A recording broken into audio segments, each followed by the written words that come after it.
Sur un haut plateau à 2300 mètres d'altitude, Sanaa, perle d'Arabie et capitale de la République arabe du Yémen. La cité, selon la légende, a été fondée par Sem, le fils de Noé. Dès l'arrivée, tout ou presque évoque le mythe antique de l'Arabie heureuse.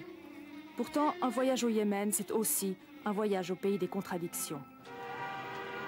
Ici, modernisme et archaïsme s'entrechoquent. Les édifices modernes côtoient les palais en briques d'argile, ocres et blancs. La cité hésite entre le XXe siècle et la nuit des temps.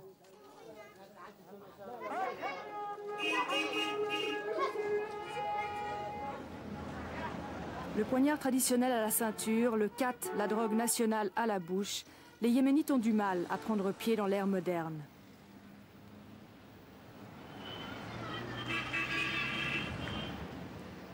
Il y a 20 ans à peine, le pays était encore au Moyen-Âge, mené de main de fer par des imams despotiques et conservateurs qui craignaient jusqu'au vent qui soufflait d'au-delà des frontières.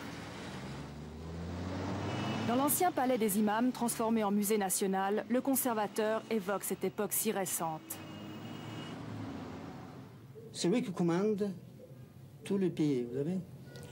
Par exemple, si une fois l'imam est devenu malade, les fonctions de l'État se stoppaient. Le Yémen était complètement fermé pendant la période de l'imam. Il n'y avait pas de relations diplomatiques, il n'y avait pas de... L'imam avait peur de faire des relations avec des États étrangers.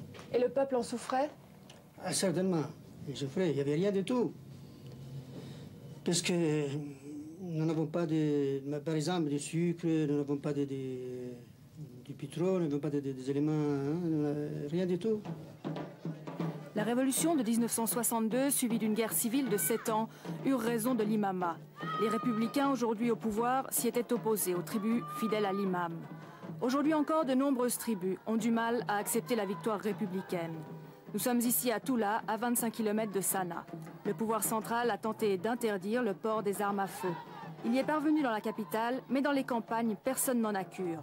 AKM chinois, Kalachnikov soviétiques, armes et munitions sont en vente partout sans que le gouvernement n'y puisse rien. Un pied dans le passé, un autre dans le présent. En 1962, il y avait au Yémen 1 kilomètre de route goudronnée et 5 voitures. On n'y connaissait ni l'électricité ni l'eau courante. Il n'y avait pratiquement pas d'école et aucun hôpital. Aujourd'hui, le bond en avant est considérable, grâce surtout à une aide internationale tout azimut.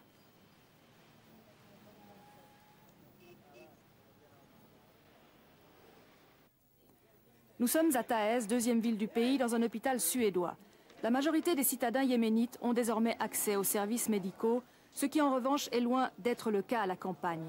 Les problèmes de santé sont encore considérables. Selon l'UNICEF, 160 enfants sur 1000 meurent encore en bas âge. Quant aux femmes, des mariages précoces, des grossesses trop rapprochées leur donnent une espérance de vie d'à peine 40 ans. Cependant, en signe incontestable de changement, elles commencent à utiliser la contraception. Elles viennent maintenant des villages. Quant aux femmes des villes, il faut leur expliquer. Et parfois, on arrive à les convaincre. Mais quand elles arrivent de la campagne, cela signifie qu'elles sont déjà persuadées qu'il faut réduire le nombre des enfants. Cela pose-t-il des problèmes avec la famille? Parfois oui, mais comme je l'ai dit, les familles qui viennent ici ont accepté le principe de la contraception.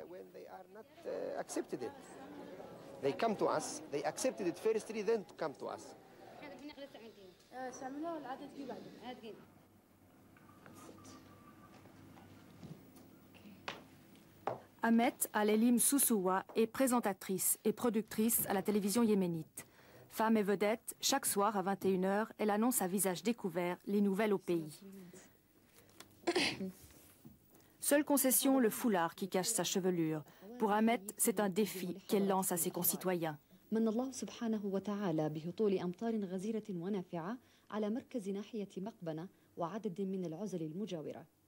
Working in itself would be a challenge. Travailler en soi est un défi. Travailler à la télévision l'est encore plus. Je suis heureuse d'avoir choisi cette voie car je me réalise moi-même, mais en plus, je représente un exemple pour d'autres femmes aussi. Je suis heureuse de faire cela et bien sûr, c'est un défi. Vous êtes une privilégiée. Est-il difficile pour d'autres femmes de réaliser ce que vous avez fait? Je crois que oui, car cela dépend beaucoup de la famille elle-même. La loi ne dit pas que la femme ne peut pas travailler ou se vêtir comme bon lui semble dans la rue, mais la plupart du temps, elle est soumise à une obligation familiale. Les lois et la Constitution nous ont donné beaucoup de droits, mais nous ne les exerçons pas car nous les méconnaissons. Je crois que si réellement nous appliquions tous les articles de la Constitution, nous serions les femmes les plus libérées du monde, car nous n'avons pas d'obstacles devant nous. Ahmed, cependant, reste une exception, ne serait-ce qu'en raison de son éducation. Selon l'UNICEF, seuls 2% des femmes adultes savent lire, contre 18% d'hommes. Le voile n'est pas près de tomber, mais au Yémen, du moins, on va de l'avant et le vent semble souffler davantage de l'Occident que de l'islam intégriste.